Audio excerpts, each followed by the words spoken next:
Good evening. My name is Kevin Daughtry. I'm the IB coordinator for Johnston County Public Schools, and I work at Smithfield-Selma High School. If your student decides to apply for the International Baccalaureate Program, which we will call IB from now on tonight, if they decide to apply for IB, they will come to Smithfield-Selma High School and become a Spartan with us. So my job tonight is to make sure you understand in about 20 minutes everything I know and I've learned over the past 7 years about IB, and I hope it works. So the first video just helped introduce the IB Learner Profile. I'll talk to you a little bit about that in just a second. But one of the first things that most people want to know about IB and Smithfield-Selma High School is what kind of students do you have in the program? I want middle school students to know that we have students from all over our county right now that come to Smithfield-Selma High School for the IB program. We have students that play football and soccer. We have students that are in color guard and winter guard. We have National Honor Society members. We have math club members.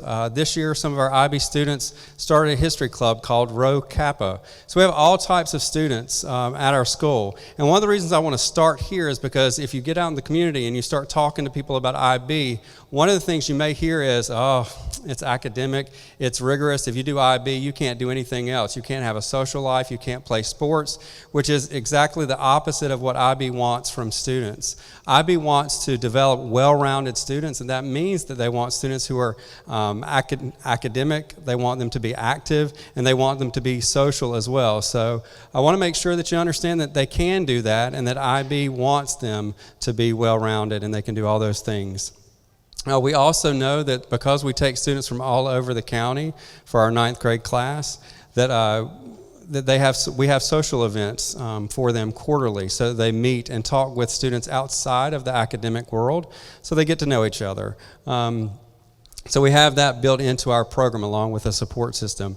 I placed on that screen too our Twitter and our Facebook information so that you can follow us and see what some of our kids are doing in our program and outside of our program. As you learned in the video, IB has 10 learner traits that they put on their learner profile. Those learner traits come from the IB mission statement. The mission statement and the learner profile help to define what's going to happen in the curriculum for IB. So everything is based on wanting to develop these 10 traits within our students. We want them to be inquirers, we want them to be knowledgeable, we want them to think, we want them to be able to communicate, we want them to be principled and open-minded and caring, and we want them to take risks. We also want them to be balanced and to be reflective. The two pictures that are on this screen are of our freshman class a few years ago. We took them to a high ropes course. We thought that if nothing else, it would be a risk-taking opportunity. But we learned that there are some students that did not have a problem with the zip line at all. As a matter of fact, they wanted to go 20 times, and there wasn't time for them to go 20 times. And so what we thought we were going to do with them was teach them risk-taking. What they taught us was that they can be caring, because there were some other students that did not want to get on the zip line, and so they became very compassionate.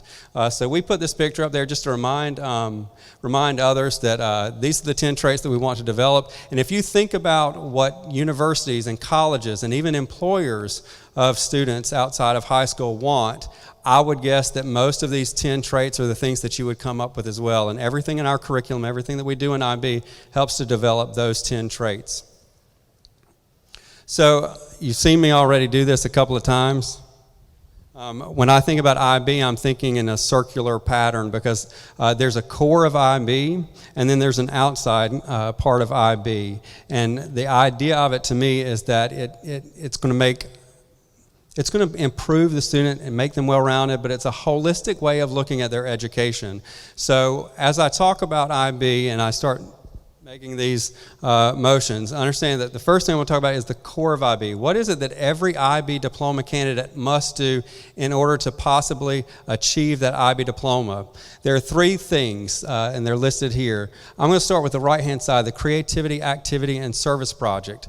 Every IB student that wants a diploma must complete a CAS project, and the CAS project is going to ask the student to be innovative and creative and to do new things and to stretch themselves outside of what what they already do. It's going to ask them to be active. There are a lot of 8th grade students who are already playing sports, either rec league or they're playing for their middle schools. So we're not asking students to do more than what they're already doing, but we will ask them to reflect on some of the things they're doing. So when we start talking about service, some students are already performing services at their churches or in organizations that their parents might be involved in, but doing other stuff for their community. We're not going to ask that they do way more than that, but that they take time to reflect on what they're already doing. So if they haven't started doing anything that's active or they haven't been doing any service, that may ask them to do some more stuff. But more importantly, they're going to be reflecting upon those experiences to see how that's making them better people and more capable of creating that better world that you saw in the video. Also, all of our IB students are going to write a 4,000-word research paper called the Extended Essay.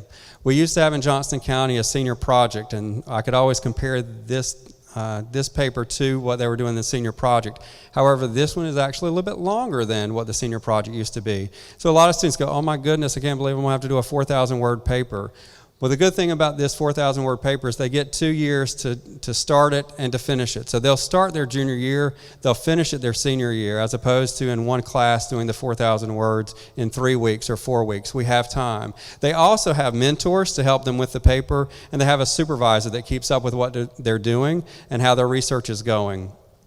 Even better than that is that they get to choose the subject that their paper is written in and the topic. So they get to decide what is interesting to them.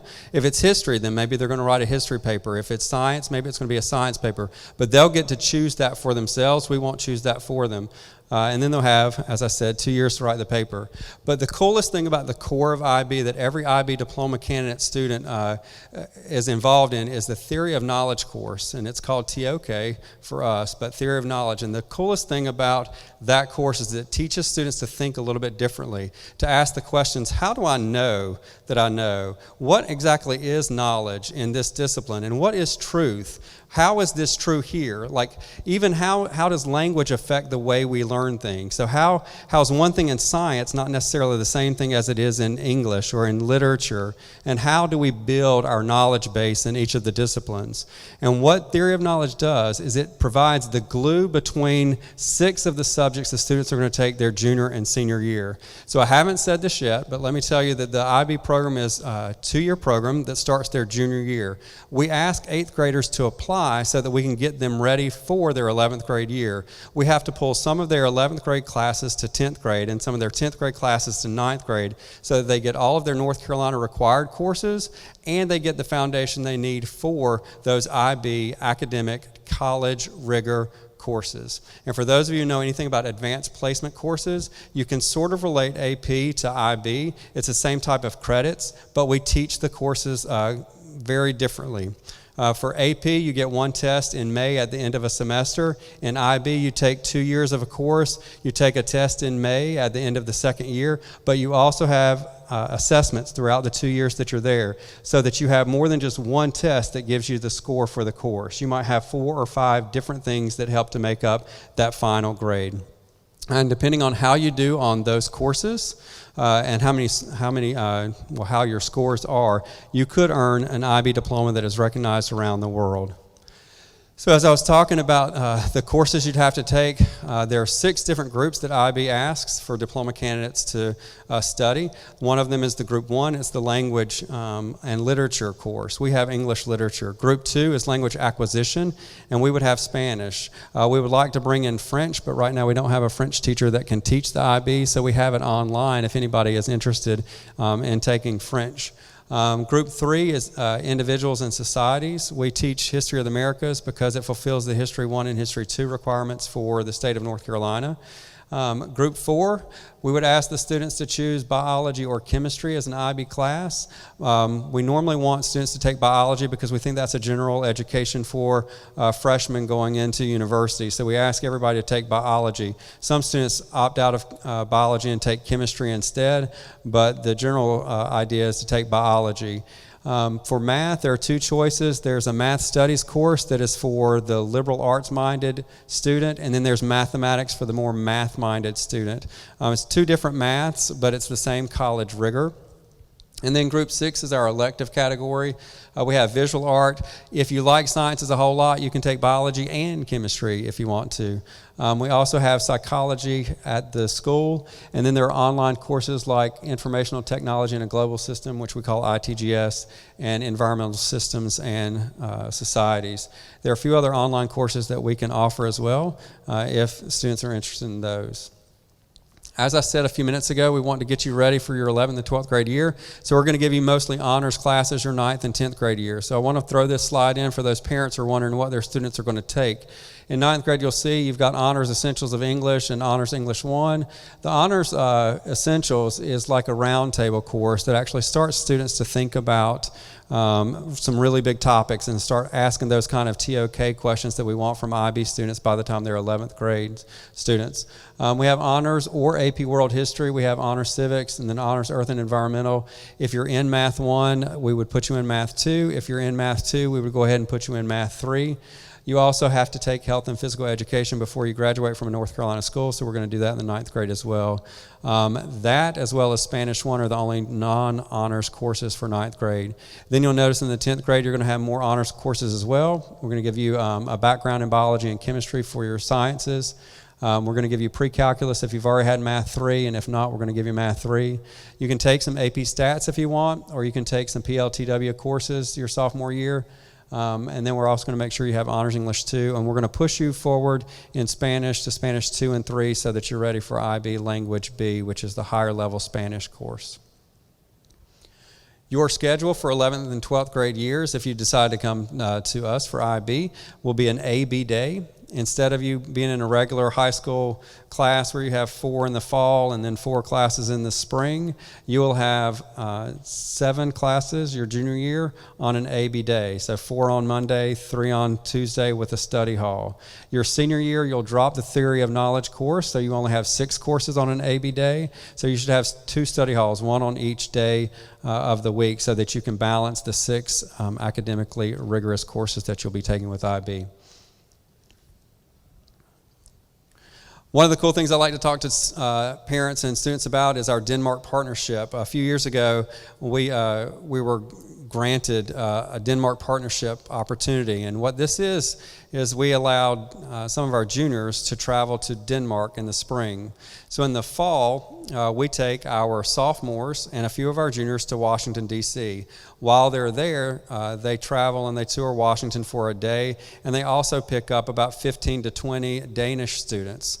And these Danes come home and they live in the homes of 15 or 20 of our junior students.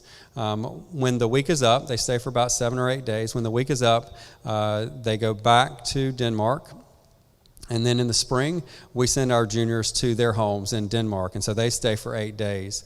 We do have to do fundraisers for the Denmark partnership, but normally tickets are all that you pay for when you're doing the Denmark partnership, because you're not paying for food because they're staying with a host family in Denmark, but you're actually getting acclimated to what it's like to be in Copenhagen and to go to school in Denmark. So it's really cool for our students. We have some other travel opportunities at Smithfield-Selma High School with foreign language. They've gone to Mexico, they've gone to Quebec, they've gone to France and Spain and England. So there are other opportunities as well at our school outside of IB. Once you come to Triple S, you can take part in some of those things. I also like for people to know where our students are right now. 2 of our seniors this year just heard back about a month ago from Duke University, and they both got in. One of them found out about, I don't know, sometime around the same time that his ride was a full ride to Duke. So it's really cool for us. We love to talk about that. We have students at North Carolina University. We have students at Wake Forest. We have 4 students that graduated last year that applied for the engineering school at State, and all 4 of them got in, which is pretty cool for us.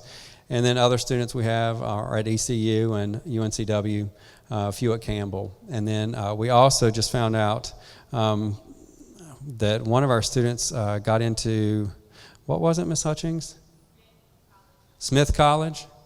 Smith College in Massachusetts, which is a female Ivy League, and that's where she has been wanting to go. So that's also a really cool thing.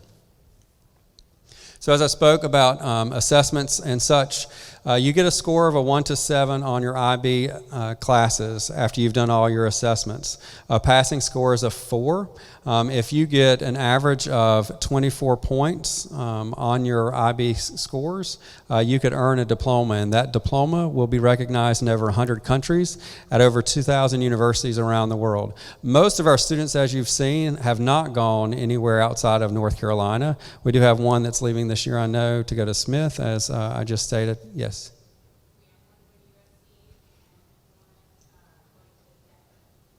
One going to USC and one going to Denver this year. So they're moving out of the state, but that doesn't mean that yours necessarily has to. Most of them are staying right around. We did have, about 2 years ago, we had a student who applied for the university, the American University in Paris, and got in.